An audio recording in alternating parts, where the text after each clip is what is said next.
We film to remember, to share, to feel alive. But sometimes the camera doesn't just capture life. It records the moment it ends. From thrill-seekers chasing the ultimate rush to travelers documenting joy-filled journeys, these 5 real stories show what happens when ordinary videos and photos become chilling artifacts. It was May 18, 1980, a deceptively calm Sunday morning in southwestern Washington state. The skies were clear, and Mount St. Helens stood majestically against the horizon, its northern face bulging ominously after weeks of seismic activity. For 48-year-old photographer Robert Landsberg, this was the perfect day to document the changing volcano that had captivated his attention for weeks. Landsberg, a freelance photographer from Portland, Oregon, had been meticulously tracking Mount St. Helens. Helens' transformation. He'd visited the mountain repeatedly since March, when the first tremors signaled potential volcanic activity. Each trip yielded stunning images of the growing bulge on the mountain's northern slope, a deformation that was expanding outward at a rate of 5 to 8 feet per day. That morning, Landsberg drove his 1969 Dodge station wagon to a ridge approximately 4 miles from the summit. The location offered a perfect vantage point to capture the volcano's evolution. He set up his tripod, mounted his camera, and prepared to document what he hoped would be another day of gradual changes to the mountain's profile. In his journal the night before, Landsberg had written, "Feel right on the verge of something." His intuition would prove tragically accurate. At 8:32 a.m., a 5.1 magnitude earthquake struck beneath the volcano. Through his viewfinder, Landsberg witnessed the unthinkable. The entire north face of Mount St. Helens began to collapse. What followed was the most destructive volcanic eruption in U.S. history, as the mountain released 24 megatons of thermal energy, equivalent to 1,600 Hiroshima bombs. Landsberg kept photographing. His camera captured the initial lateral blast, the massive ash cloud that rose thousands of feet into the air, and the pyroclastic flow, a deadly mixture of superheated gas, ash, and rock, racing toward him at over 300 miles per hour. As the wall of ash approached, Landsberg made a series of deliberate final actions that reveal extraordinary presence of mind. Knowing he couldn't outrun the blast, he rewound the film back into its canister, placed the camera in his backpack, and then laid his body over the backpack to protect its precious contents. Minutes later, the pyroclastic flow engulfed Landsberg. The superheated ash, reaching temperatures of 800 degrees Fahrenheit, killed him instantly. His body, like 56 others claimed by the eruption that day, became entombed under layers of volcanic debris. For 17 days, Landsberg remained missing. When rescue workers finally discovered his body on June 4th, they found something remarkable. The backpack beneath him had protected his camera and film from the worst of the heat and ash. Though slightly damaged, the film was intact enough to be developed. The photographs recovered from Landsberg's camera provided scientists with invaluable documentation of the eruption's initial stages. His final images show the massive ash cloud growing larger in each frame, approaching his position with terrifying speed. These photos, published in the January 1981 issue of National Geographic, included not just the eruption, but also the scratches, bubbles, warpings, and light leaks caused by heat and ash, the very thumbprint of Holocaust. Landsberg wasn't the only photographer to die that day. Reed Blackburn, a 27-year-old photographer for the Columbian newspaper, was also killed while documenting the eruption from a campsite about 8 miles from the summit. Unlike Landsberg's, Blackburn's film didn't survive the intense heat. USGS volcanologist David Johnston also perished while monitoring the volcano from an observation post 6 miles away. His last words, transmitted by radio, were, "Vancouver, Vancouver, this is it," before the signal went dead as the pyroclastic flow engulfed him. What sets Landsberg's story apart is his conscious decision in those final moments. He could have attempted to flee, though it would have been futile. Instead, he chose to secure his work, knowing that his documentation might provide crucial scientific insights. In those last seconds, as death approached at hundreds of miles per hour, he made the ultimate sacrifice for science. The eruption dramatically altered the landscape. reducing Mount St. Helens' height by 1,300 feet and leaving a horseshoe-shaped crater. The blast zone extended for miles, flattening forests and turning lush greenery into a gray moonscape. Robert Landsberg's final act wasn't just that of a photographer committed to his craft. It was a conscious decision to preserve scientific evidence at the cost of his own life. His photographs stand as both his legacy and his final gift to science. Images captured literally at the edge of oblivion. It was January 15, 2023, a clear winter day in Nepal as Yeti Airlines Flight 691 prepared for its 27-minute journey from Kathmandu to Pokhara. Among the 72 passengers and crew on board was 25-year-old Sonu Jaiswal, a father of 3 from Ghazipur, India, who was traveling with 3 friends on a trip that was meant to be the adventure of a lifetime. The 4 friends, Jaiswal, Abhishek Kushwaha, Anil Rajbar, and Vishal Sharma, had left India on January 13th to visit Nepal's sacred Pashupatinath temple.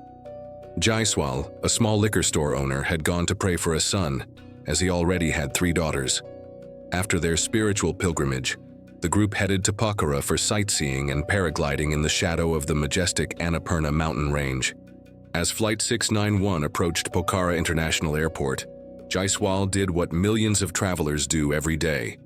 He began recording the experience to share with friends and family back home.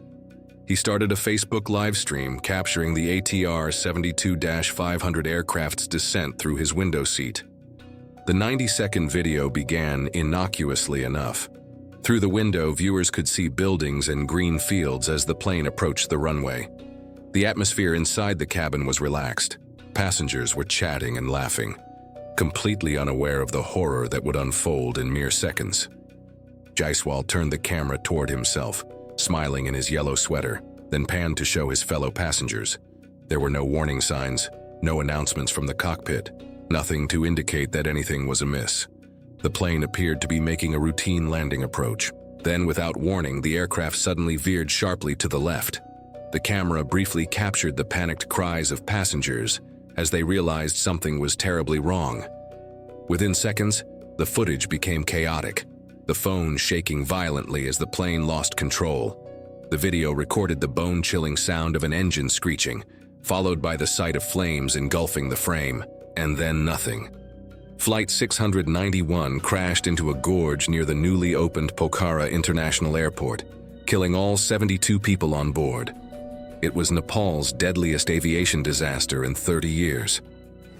In Ghazipur, nearly 270 miles from the crash site, news of the accident reached Jaiswal's family almost immediately as television channels began broadcasting images of the wreckage, the mangled fuselage still burning and billowing thick gray smoke. "We couldn't believe the news until we saw the video," said Jaiswal's brother Deepak, who was among the first family members to view the live stream that had since gone viral. "It was painful." The video provided a chilling first-person perspective of the disaster's final moments. Aviation experts later determined that the aircraft had stalled during its approach, possibly due to pilot error or mechanical failure. The plane's black box revealed that the pilot had asked for a change in runway just minutes before the crash. What made the tragedy even more poignant was the involvement of co-pilot Anju Katiwada, who had pursued years of pilot training after her husband died in a 2006 plane crash while flying for the same airline. In a cruel twist of fate, both husband and wife met the same end, 16 years apart. For the families of the victims, including Jaiswal's wife and 3 young daughters, the video was both a blessing and a curse, a final glimpse of their loved ones, but also an unbearable documentation of their final terrifying moments.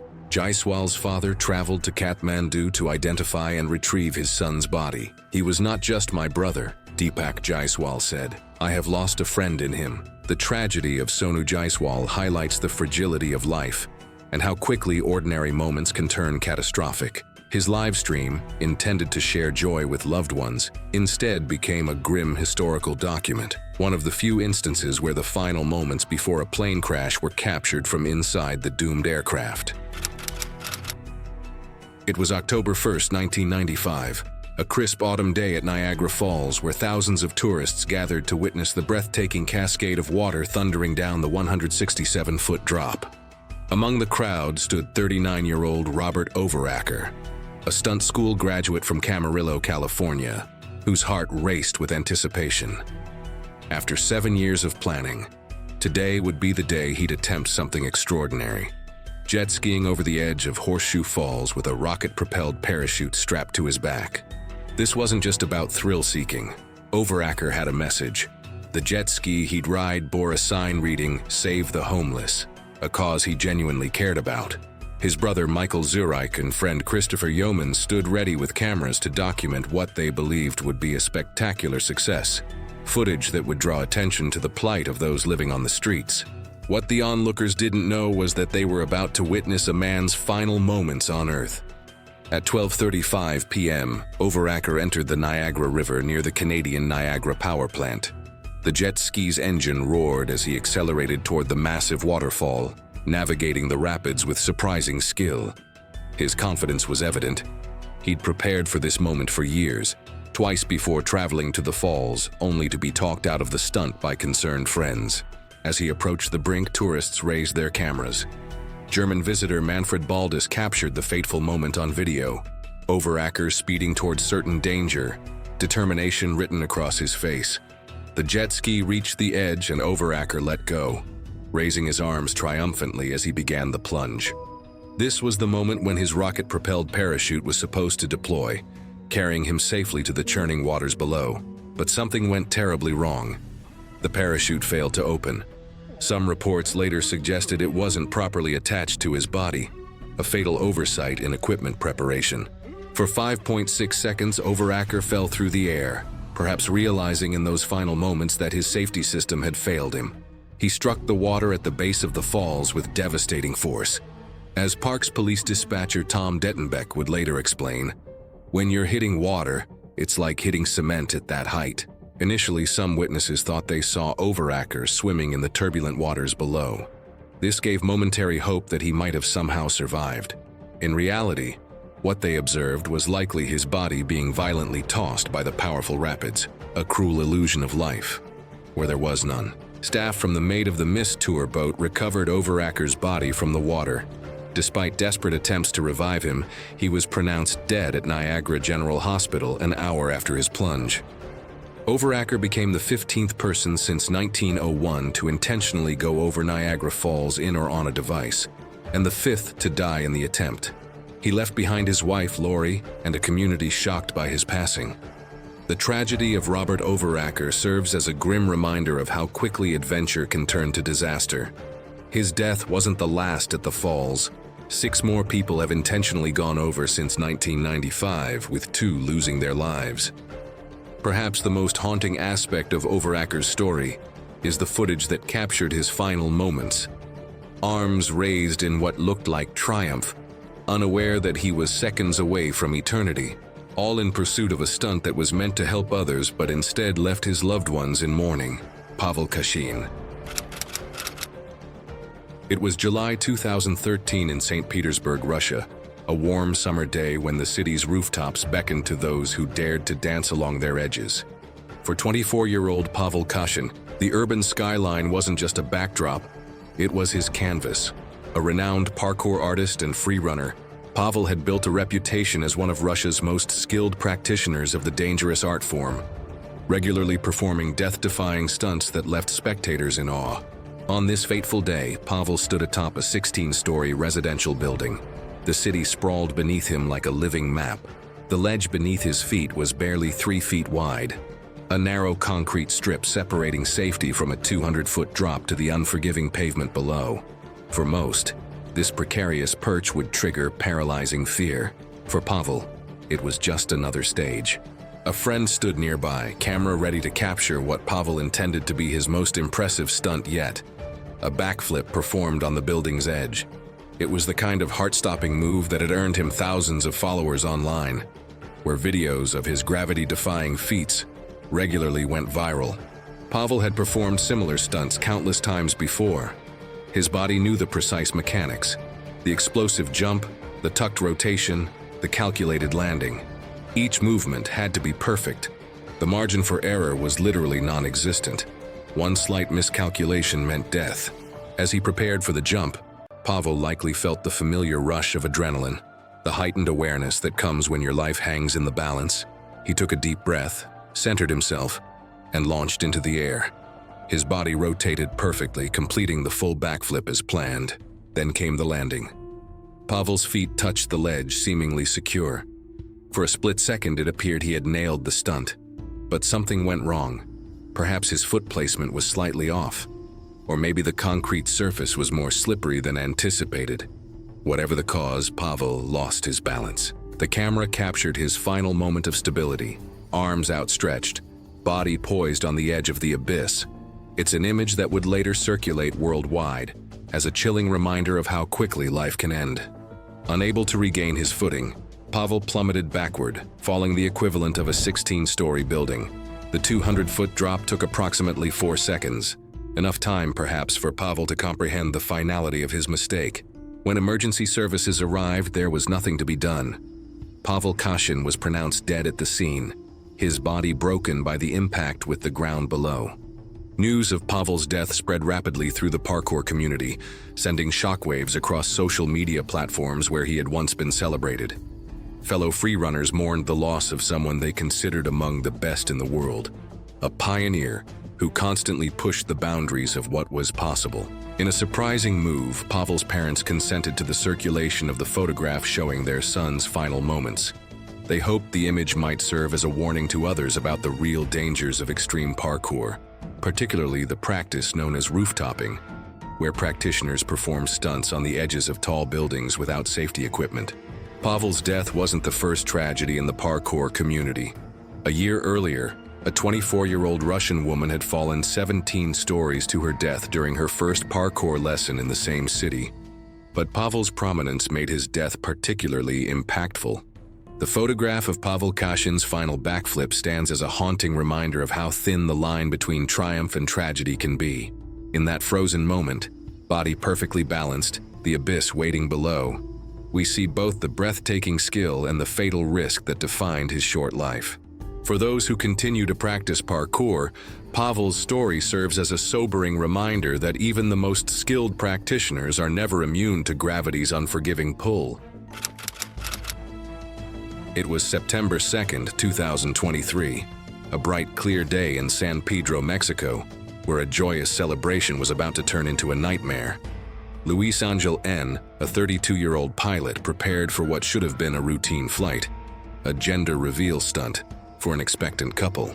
The small Piper PA-25 aircraft had been fitted with a special mechanism to release colored smoke, announcing to the gathered crowd whether the couple's baby would be a boy or a girl. For Luis, this was familiar territory. He had performed similar stunts before, releasing colored powder from his aircraft for celebrations. The job was straightforward: fly low over the party, release the pink smoke to reveal the couple was having a girl, and continue on his way. It was the kind of gig that combined his passion for flying with the joy of helping others celebrate life's precious moments. The couple stood beneath a large illuminated sign reading "Oh Baby," surrounded by friends and family eagerly awaiting the big reveal. Cameras were rolling, ready to capture the moment of surprise and delight. No one could have imagined they would instead document a tragedy.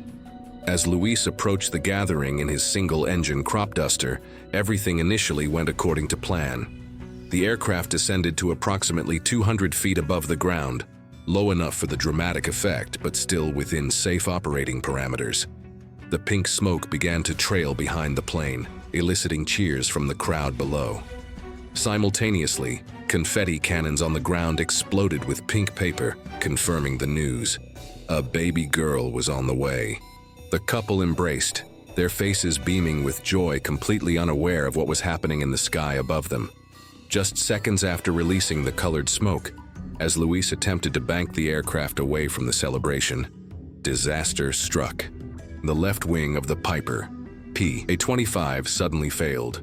Whether due to structural stress, a mechanical failure, or the additional strain of the low-altitude maneuver, the wing catastrophically collapsed. Aviation experts who later analyzed the footage suggested that Luis may have pulled too hard on the control stick, overstressing the wings during the turn. The aircraft immediately lost lift and began to spin uncontrollably. Luis, with likely only seconds to react, found himself in an unrecoverable flat spin. The plane spiraled toward the ground at a terrifying rate, disappearing behind trees and buildings as it plummeted. The impact occurred just a few hundred yards from the celebration.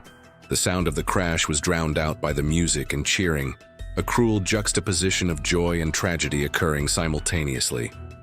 While the couple continued celebrating their news, Luis lay critically injured in the twisted wreckage of his aircraft. Emergency services rushed to the scene, extracting Luis from the mangled cockpit. Paramedics from the Sinaloa Red Cross provided immediate treatment before transporting him to a nearby hospital. Despite their best efforts, Luis succumbed to his injuries shortly after arrival. The video of the incident went viral, showing the stark contrast between the celebrating couple and the aircraft disintegrating in the background. Viewers were disturbed by how the camera panned back to the joyful couple, seemingly oblivious to the pilot's fate. Luis Angel N. became another tragic statistic in a growing list of gender reveal celebrations gone wrong. Since 2019, these increasingly elaborate events have been linked to multiple deaths, wildfires, and explosions across the globe. For Luis, what began as a routine job ended in the ultimate sacrifice. His story serves as a sobering reminder of how quickly celebration can turn to tragedy, and how the pursuit of the perfect moment can sometimes come at an unimaginable cost. Thanks for watching. These stories show how fast life can change in a single moment. Click here for more real events that took a shocking turn.